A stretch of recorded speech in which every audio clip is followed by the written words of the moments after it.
শ্রীময়ী, হ্যাঁ হয়ে গেছে? হ্যাঁ চলো এবার। হ্যাঁ অঙ্কিতা দিটি গোপাল, এবার তাহলে বেরিয়ে পড়ুন, লগ্ন বয়ে যাচ্ছে তো। আর মেসমশাইকে একটু দেখবেন। বাবা, ভাগ্যিস তুমি বললে।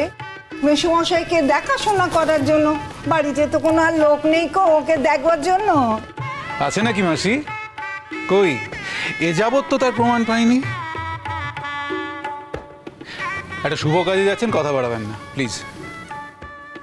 রোহিত আঙ্কেল, তুমি আন্টির খেয়াল রেখো, আমি যত তাড়াতাড়ি সম্ভব চলে আসবো, কেমন? আরে অঙ্কিতা, যত তাড়াতাড়ি মানে কি করে আসবে? একটা জায়গায় যাচ্ছি তো আমরা। আমি তো তোমার কথা বলিনি অনিরুদ্ধ, আমি আমার কথা বলেছি। আমি জানি পৃথিবীর আর সব কিছু তোমার কাছে তোমার মায়ের থেকে অনেক বেশি important. So you stay there, you have fun. আমি তো আমার মতো চলে আসবো না, আমি সেই ব্যবস্থাটা করে নেবো, তোমাকে রেখে আসবো অনুষ্ঠানে আনন্দ করার জন্য। আমি তোমাকে বলিনি আন্টির কাছে আসতে। অঙ্কিতা, আমার মনে হয় তুমি অকারণে টেনশন করছো।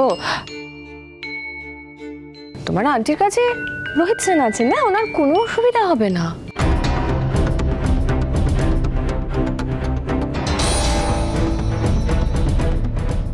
ঠিক বলেছো জুন।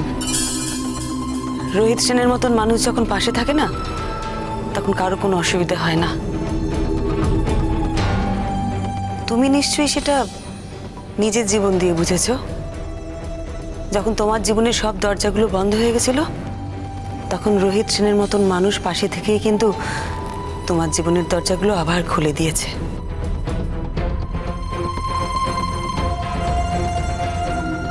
এই যে তুমি আজ মাথা উঁচু করে বাঁচছো, চাকরি করতে যাচ্ছ, রোজগার করছো, সেটা কার জন্যে? এই মানুষটার জন্যেই তো। তাই রোহিত সেনের মতন মানুষ পাশে থাকলে কতটা উপকার হয়, এটা আমার থেকে তুমিও নিশ্চয়ই অনেকটা বেশি বোঝো, তাই না? না না না, এক্স্যাক্টলি শ্রীময়ী, আমি তো এক্স্যাক্টলি সেই কথাটাই বলছি। মানে আমার তোমার জন্য ভীষণ খারাপ লাগছে, জানো তো। আফটার অল তোমার ছেলের বিয়ে, তুমি যেতে পারছো না। না, আমি তো এমনিতেও বরযাত্রী যেতাম না জুন। হ্যাঁ, আজকাল হয়তো অনেকেই সব মানে না, ছেলের বিয়েতে মায়েরা চলে যায়, কিন্তু আমি তো ঠিক আজকালকার মায়েদের মতন নই। আমি যেতাম না টিঙ্কার বিয়েতে। তবে আজ যে আমার একটু শরীরটা খারাপ হয়ে গেল, এটা আমি কখনোই চাইনি। আমি চেয়েছিলাম টিঙ্কার বিয়েতে আমি সুস্থ থেকে সব কিছু করবো।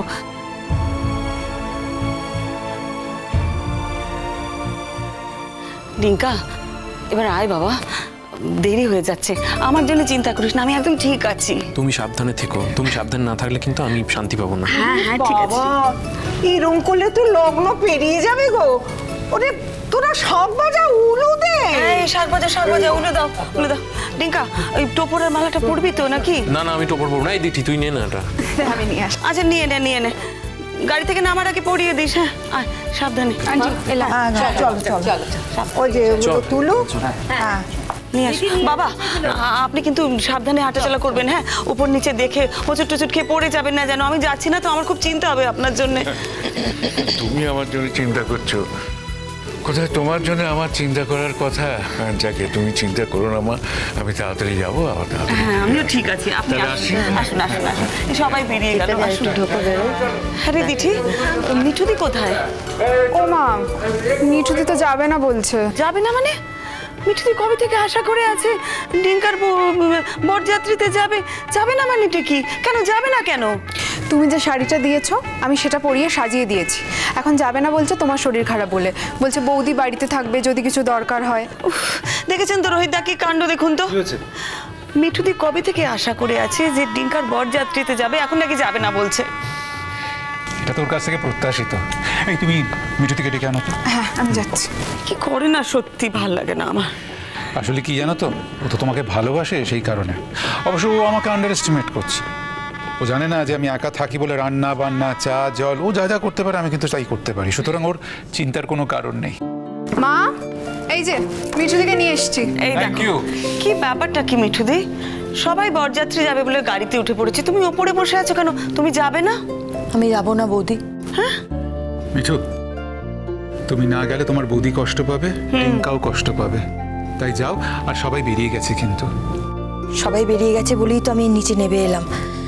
বৌদির এত শরীর খারাপ, আপনাকে ওপরে নিয়ে যেতে হবে, আমার দরকার হবে। মিঠু, আমি তোমার বৌদিকে একা একা নিয়ে যেতে পারবো। আমায় জোর করবেন না দাদা। তুমি যাবে, আমি বলছি তুমি যাবে, ব্যাস তুমি যাবে, এরপরে আর কোনো কথা হবে না। আমি যাব না বৌদি, আমি মনে আনন্দ নিয়ে বিয়ে বাড়িতে যাচ্ছিলাম, কিন্তু তোমার এত শরীর খারাপ, আমার মনে কোনো আনন্দ দেখেছেন নেই। তো কি বলবো বলুন তো। মিঠু, তুমি যদি না যাও তোমার বৌদি দুঃখ পাবে তো। হ্যাঁ, আর এই অসুখের সময় মনে দুঃখ নিয়ে বৌদি থাকবে, সেটা কি তুমি চাও? চাও না তো। তুমি যাও, নিশ্চিন্তে যাও, আমি তো আছি। কিন্তু দাদা, কি চা জল খাবার দাবার তুমি কি ভুলে গেছো মিঠু? আমি ওই দেশে একা একা থাকি। তুমি যে যে কাজগুলো এখানে করো সব কাজ আমাকে ওখানে করতে হয়। তোমার মতো ভালো করতে পারি না, কিন্তু করতে পারি। আরে আমার কিচ্ছু লাগবে না, উফ তোমরা যাও তো। তাহলে আমরা এগোচ্ছি। হ্যাঁ হ্যাঁ, বেরিয়ে যাও বেরিয়ে যাও। যাও। মা, তুমি সাবধান। কি হলো? সবাই গাড়ি ছাড়তে পারছি না তো। দেখেছিস তো, যাও যাও যাও। দেখো আমরা আসছি। এসো এসো এসো যাও, দাদা খুব আনন্দ করো বৌদিকে দেখে। আমার জন্য চিন্তা করতে হবে না, যাও যাও, খুব আনন্দ করো, যাও যাও। উফ, সত্যি আপনিও আমার জন্য বিপদে পড়ে গেলেন তো। কেন বলো তো? সবাই গেল বরযাত্রী, আপনি যেতে পারলেন না। আমি যেন মুখিয়েছিলাম বরযাত্রী যাওয়ার জন্য। না আমি সেজন্য বলছি না, মানে আপনি গেলে তো ডিঙ্কার খুব ভালো লাগতো, তাই না? হ্যাঁ, ওর জন্যই যাওয়া। এখন বেচারা উপলকে একা দুর্গ সামলাতে হবে। কি হয়ে গেল শ্রীময়ী? কি করে আমরা এতটা পোলারাইজড হয়ে গেলাম? এরা এ দলের, ওরা ও দলের, ওরা ওখানকার, এরা এখানকার। আর তোমাকে তো এই অবস্থায় ফেলে আমি তো যেতে পারবো না বিয়ে বাড়ি, তাই না? এখন যদি আমাকে স্বর্গ বা নরক থেকে ডাক আসে আমাকে বলতে হবে তিষ্ঠ, আমি এখন যেতে পারবো না। শ্রীময়ী, সুখের সময় তো পাশে থাকতে দাওনি, অসুখের সময় আমাকে দূরে ঠেলে দিও না প্লিজ। চলো উপরে চলো, আমি শক্ত করে ধরে আছি, তুমি পড়বে না। আপনি শক্ত করে ধরলে আমি কোনোদিনই পড়বো না, আমি জানি।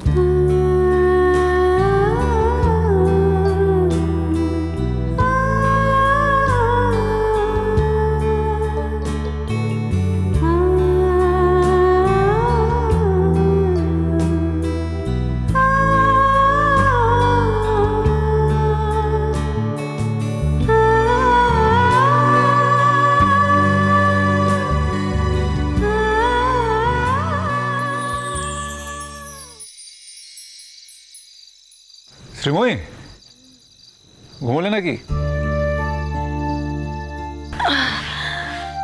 না এমনি শুয়েছিলাম একটু। আপনি কোথায় গেছিলেন? তোমার জন্য কফি করে নিয়ে এলাম। ও মা, উফ কি বলবো না, সত্যি বাবা। আচ্ছা, তোমার মাথা ঘোরাটা কমেছে একটু? আর ডাক্তারবাবু যে ওষুধটা খেতে বলেছিলেন পুরো স্ট্রিপটা কিন্তু এখানে রেখেছিলাম, এই যে এখান, এটা খেয়েছো তো? ওই তো একটা নিয়ে খেয়ে নিয়েছি। উফ, এখন অনেক ঠিক লাগছে।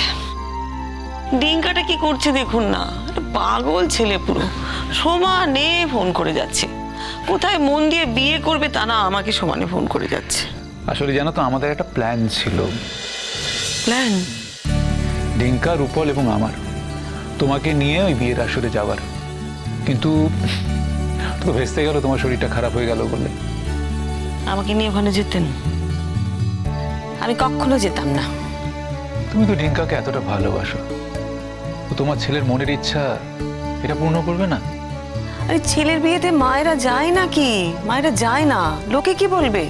শ্রীময়ী, তোমার এই প্রাচীন ধ্যান ধারণাগুলো এবার গঙ্গার জলে ভাসিয়ে দাও তো। অনেক তো হলো, পৃথিবী তো বদলে গেছে না? আমি তো বদলাইনি। তুমিও বদলেছো, সেটা তুমি মানতে চাও না। শোনো, আজকে তোমার ছেলের জীবনের এত বড় একটা ইম্পর্টেন্ট দিন, আজকে তুমি না থাকলে ওর মন খারাপ হবে, এটা তুমি বুঝবে না কেন? জাগে এখন আর এসব কথা বলে তো কোনো লাভ নেই। তোমাকে কিন্তু এখন অনেকটা বেটার লাগছে। আপনি যে ওষুধটা দিলেন না, ওটা একেবারে ম্যাজিকের মতন কাজ করেছে। খুব ভালো ওষুধ। সকাল থেকে তো মাথাই তুলতে পারছিলাম না, মাথাটা ভার হয়েছিল। এখন মাথাটাও হালকা লাগছে আর মাথা ঘোরাটাও কমে গেছে। সকাল থেকে বিয়ের কাজ করছি বটে, কিন্তু কিচ্ছু ইচ্ছে করছিল না, কারোর সাথে কথা বলতে ইচ্ছে করছিল না।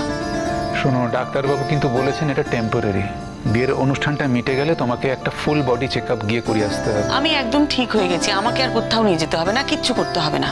সেটা তো শুধু তুমি বুঝলে হবে না, আমাকেও বুঝতে হবে। দেখো শ্রীময়ী, আমি কিন্তু তোমার সব ব্যাপার বুঝতে চাই না, অন্তত কিছু কিছু ব্যাপারে দয়া করে আমাকে একটু বুঝতে দাও প্লিজ। আচ্ছা ঠিক আছে বাবা, আমি যাব, আপনি শুধু শুধু আমাকে আবার বকাবকি শুরু করবেন না। দেখো, আজকে তোমার জীবনের একটা গুরুত্বপূর্ণ দিন, তোমার প্রিয়তম সন্তানের বিবাহ আজ।